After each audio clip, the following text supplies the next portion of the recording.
Ολοκληρώθηκε και η τρίτη αγωνιστική του Παγκύπρου Πρωταθλήματος Paintball Σεράνο 5 ανδρών. Το τουρνουά διεξήχθηκε στις εγκαταστάσεις της Λαπάτσα στο Τσέρι, εκεί όπου την Κυριακή θα πραγματοποιηθεί και ο τέταρτος αγώνας της χρονιάς. Μας ενημερώνει ο Νεκτάρης Πετεβίνος.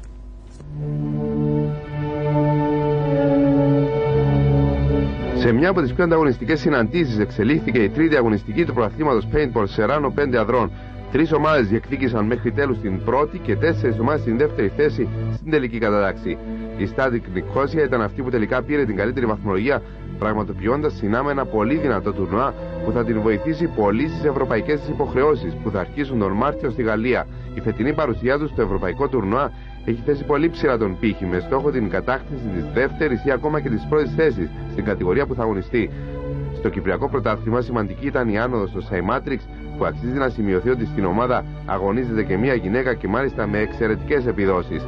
Την τρίτη θέση κέρδισαν οι Cyper, που απήχαν πολύ από προηγούμενες τους εμφανίσεις αφού έπαιζαν με σημαντικές απώλειες. Πολύ δυνατοί παρουσιάστηκαν οι Speed Demons, που έκαναν ένα πολύ δυνατό τουρνουά, έχασαν όμως τα σημεία και τερμάτισαν στην τέταρτη θέση. Το Παγκύπριο Πρωτάθλημα Paintball Σεράνο για τη φετινή χρονιά είναι πολύ αναβαθμισμένο και αναμένεται αυτό να φέρει αποτελέσματα και στη συμμετοχή κυπριακών ομάδων στο πρώτο διεθνές τουρνουά που θα γίνει το Σεπτέμβριο στη Γαλλία. Για πρώτη φορά θα γίνει σε επίπεδο εθνικών ομάδων, εν ώψη της πιθανότητας το Paintball να ενταχθεί στους Ολυμπιακούς Αγώνες του 2016.